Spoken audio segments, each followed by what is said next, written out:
Bonjour et bienvenue à l'invité de Thierry Dim. Nous avons le plaisir d'accueillir ce matin M. Franck Dubarry. Bonjour M. Dubarry. Bonjour Thierry. Nous sommes à la veille du lancement de votre marque. Vous serez très prochainement au Salon de Bâle pour lancer officiellement la marque. Comment est-ce qu'on se sent lors d'un tel événement? Eh bien, on se sent un petit peu comme la veille d'une compétition, c'est-à-dire qu'on se sent un peu concentré. On a fait beaucoup d'efforts pendant plus d'une année avec des tas d'entreprises, des tas de collaborateurs, et on se sent prêt en fait à aboutir et à passer les quelques jours de la foire de Bâle pour faire exister une nouvelle marque et si possible pendant de nombreuses années. Vous n'êtes pas novice dans le métier. On sait par exemple que vous venez du monde de la publicité. Mais par contre, vous avez dirigé une marque qu'on appelle le Technomarine et qui a eu assez de succès. Est-ce qu'il y a eu un rapport, est-ce qu'il y a un lien entre votre métier de base, c'est-à-dire publicitaire, et la nouvelle marque que vous allez lancer? Mais il y a un lien certain au niveau de l'ADN qu'on retrouvera, je pense, dans des campagnes un peu décalées de la nouvelle marque qui porte mon nom et de Technomarine qui étaient des campagnes complètement décalées mais dans un univers marin donc qui se prêtait à la marque à l'époque. Effectivement, je ne suis pas novice, mais je pense que je reviens en fait dans un univers qui me plaît, qui me convient et dans lequel je me sens très bien. Voilà, j'ai passé dans le monde de la publicité, j'ai fait mes premières armes. Avec la marque Technomarine, j'ai pu me confirmer en tant que patron de marque et me spécialiser dans le branding véritablement. Et puis après les quelques années où je n'avais pas le droit de revenir dans l'horlogerie, je peux maintenant y retourner et séjourner, j'espère pour très longtemps. Alors, ce qui a fait par exemple le succès de Technomarine, c'était cette nouveauté d'apporter des couleurs au sein de l'industrie horlogère. Est-ce que la nouvelle marque que vous allez lancer sera également dans les mêmes tendances? Complètement. Alors, évidemment, la tendance, elle évolue puisque l'univers évolue, la mode évolue et les gens sont aujourd'hui curieux et aspirent à des choses qu'ils n'ont pas encore vues. Donc, je ne peux pas apporter la même chose que ce que j'apportais à l'époque. Mais il y aura toujours de l'innovation, des nouvelles choses, sur un côté graphique très fort. Vous verrez, dans la nouvelle collection, il y a un côté romantico-révolutionnaire extrêmement fort, avec des images qui ont une connotation du 18e mais qui sont en même temps intemporelles et qui parlent très fort de liberté. Et je pense que ça parlera beaucoup à notre clientèle. Quand vous parlez, il y a quand même un côté historique que vous aimez toujours mettre en avant. Par exemple, avant cette interview, on parlait, par exemple, je vous ai posé la question de savoir quel était votre montre. Vous me dites que c'était une montre également d'histoire. Est-ce que ce côté historique également sera un fer de lance de ce nouveau branding que vous allez lancer?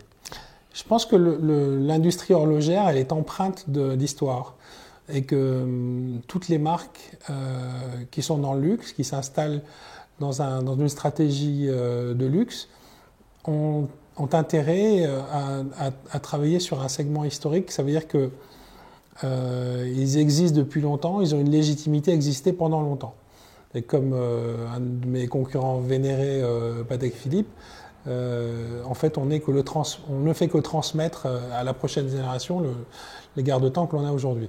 Donc ça veut dire également que toutes les marques ont un acquis qui peut être historique. Pour Technomarine, c'était par exemple les Maoris qui sont à la base de la culture océanique et qu'on a vu arriver à la foire de Bâle. J'avais fait venir 8 Maoris de Nouvelle-Zélande habillés en guerriers avec des lances et j'ai une lance encore ici avec des masques Maoris. Et donc qui a rapporté un peu cette légitimité, cette histoire à une marque qui était tout à fait contemporaine.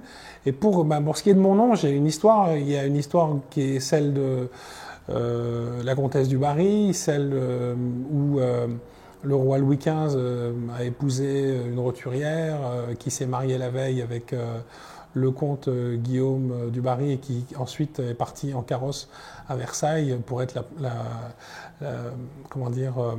l'amante du roi Louis XV. Et donc c'est une histoire assez marrante je ne suis pas un féru de noblesse, c'est pas quelque chose dans lequel je passe mes journées, mais je trouve ça assez marrant et je joue sur le décalage en fait entre l'histoire, la noblesse, la Révolution française, toutes ces choses-là qui font que l'on ait aujourd'hui cette culture incroyable. Je parle de la culture française, avec une approche complètement multiculturelle. Et c'est intéressant de regarder cette culture française avec une vision un peu complètement internationale. Et je m'amuse avec beaucoup de bienveillance et d'amour pour mon histoire, à peindre une histoire complètement dépoussiérée et très intemporelle. Alors, dans le secteur horloger, on a souvent ce qu'on appelle deux mondes. D'un côté, on a ce monde très haut de gamme. Également, de l'autre côté, on a des mondes pas chers. Le positionnement de votre marque sera à quel niveau? On va faire automatiquement partie des mondes plus chers parce que on est complètement Swiss-made. Et dès lors qu'on est fabriqué ici, on compte dans plusieurs milliers de francs et non pas en centaines de francs. Donc automatiquement, on fait partie des mondes plus chers. Mais on a un positionnement qui est quand même radicalement différent des gens qui nous entourent, et c'est dans ce sens où on veut imposer notre différence et apporter au marché quelque chose de plus moderne, qui va un peu plus,